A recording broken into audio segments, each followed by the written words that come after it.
TV सत्यमेव व्रतम। हिंगोली जिल्ह्यात पडलेल्या सरासरीपेक्षा जास्त पाऊस, सतत पाऊस, ढगफुटी सदृश पाऊस, अतिवृष्टी, महापूर पावसानं शेतकऱ्यांची पिकं जळून गेली, जमिनी खरडून गेल्या। शासनानं जाहीर केलेली मदत ही अत्यंत तोकडी असून यामध्ये शेतकऱ्यांचं काहीच नुकसान भरपाई होणार नसल्याची प्रतिक्रिया शेतकरी व्यक्त करतायत। शेतकऱ्यांच्या विविध मागण्यांसाठी शेतकरी सेवक डॉक्टर रमेश शिंदे यांच्या नेतृत्वाखाली खांबाळा इथं रास्ता रोको आंदोलन करण्यात आले। यामध्ये मोठ्या प्रमाणावर परिसरातील शेतकरी या आंदोलनात सहभागी झाले। शेतकऱ्यांच्या जमिनी गेल्या अशा शेतकऱ्यांना हेक्टरी 50,000 रुपये द्या। शेतकऱ्यांच्या हातातील संपूर्ण पिकं गेल्यानं हवालदिल झालाय। शेतकऱ्यावर उपासमारीची वेळ आलेली आहे। शेतकऱ्यांसमोर जगावं की मरावं प्रश्नचिन्ह निर्माण झालेला असून आत्महत्या करण्याची परिस्थिती आहे। यामुळे शेतकऱ्यांना ओला दुष्काळ जाहीर करून तात्काळ शेतकऱ्यांच्या खात्यावर 50,000 रुपये टाकावं। संपूर्ण जिल्ह्याला ओला दुष्काळ जाहीर करून शेतकऱ्यांची संपूर्ण कर्जमाफी करावी। तसेच कयाधू नदी खरबीवरून नदी पात्रात वळवून भूमिगत बंधारा मार्गाने इसापूर धरणात पाणी नेण्यात येणार आहे। हा वळण बंधारा रद्द करण्यात यावा। नियमबाह्य काढलेली 950 कोटींची निविदा रद्द करणे, शक्तीपीठ महामार्ग रद्द करा, आधी शेतकऱ्यांच्या खात्यात पैसे टाका। कयाधू नदी वळण बंधारापर्यंत कयाधू नदीला किती पाणी याची अस्पष्टता आहे।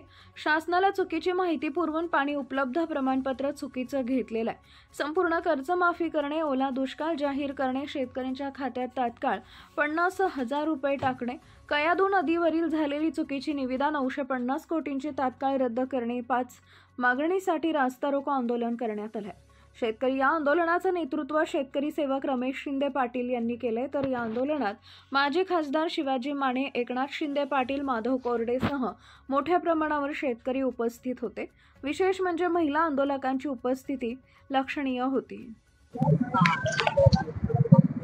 आज या ठिकाणी खांबाळा जवळापळशी रोडला हे दुसऱ्यांदा रस्ता रोको आंदोलन होत आहे। काल झालं नरसी नामदेव इथं आणि आज दुसऱ्यांदा खांबाळा या ठिकाणी रस्ता रोको होत आहे।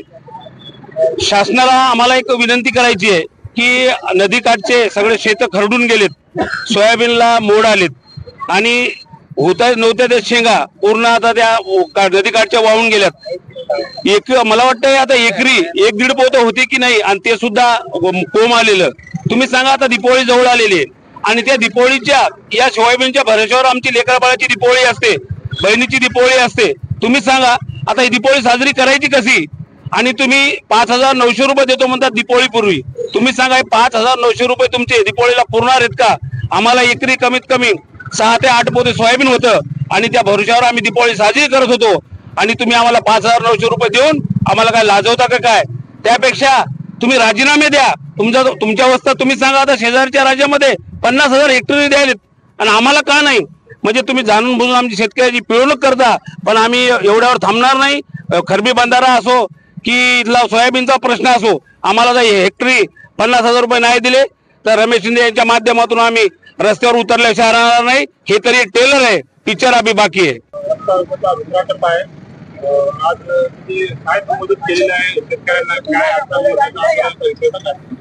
या ठिकाणी मुख्य शेतकऱ्यांचा या ठिकाणी ज्वलन प्रश्न आहे। या ठिकाणी जे नदी चोरून येत आहेत हे म्हणजे आमच्या शेतकरी बांधवांचे गर्दन काळ या ठिकाणी विषय ठरला आहे। आणि या ठिकाणचं जे केंद्रबिंदू आहे, जे या पेनगंगा ऑफिसचे कार्यकारी अभियंता शेख असतील हे असतील, यांनी शासनाच्या व आमच्या शेतकऱ्यांच्या डोळ्यामध्ये धूळ फेकून हा तुमचा धाब्यावर बसून या ठिकाणचं नियोजन केलेलं आहे। हे सर्व पुन्हा म्हणजे अपष्टता आहे याच्यामध्ये। कारण नदीला पाणी किती अपष्टता आहे, ही नदी दाखवली आणि कुठं सापडीपर्यंत आणि पाणी उचलून येतात पाठीवर 50 किलोमीटरवर। यामुळे निश्चित पाहिलं असेल, आज या ठिकाणचे वृत्तपत्र कार्यकारी अभियंता असतील, त्यांचे सर्व खालचे अधिकारी असतील, यांनी शासनाच्या व शेतकऱ्यांच्या डोळ्यात धूळ फेकून ही नदी चोरून न्यायचा प्लॅन होता। पण यांचा आम्ही डाव साधू देणार नाही। या ठिकाणी पाहिला सर आमच्या शेतीचं पूर्ण वाळवंट होणार आहे, वाळवंटच होणार नाही। भूमिगत नदी गेल्यामुळं या ठिकाणी शेतकऱ्याला दीपावलीच्या 1 महिन्यानंतर पियाला सुद्धा पाणी भेटणार नाही। यामुळे एवढी परिस्थिती बेकार होणार आहे।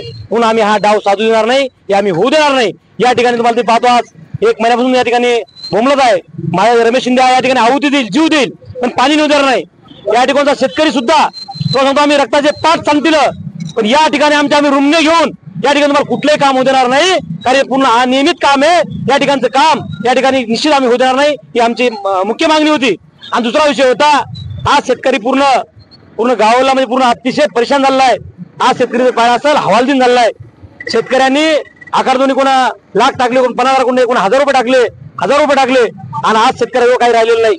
कोणी काही शेतकऱ्यांनी व्याजाने घेतले, काही सावकाराचं कर्ज काढलं, काही बँकेचं कर्ज काढलं आणि आता पूर्ण राहणं रिकामे झालेत. आणि 15 दिवसाला शेतात ओळावणी होणारे पिकत आमच्या हातात काहीच येणार नाहीत. तर पुढचा हंगाम जर पेरत असाल तर आज आमच्या शेत 1 रुपया नाही.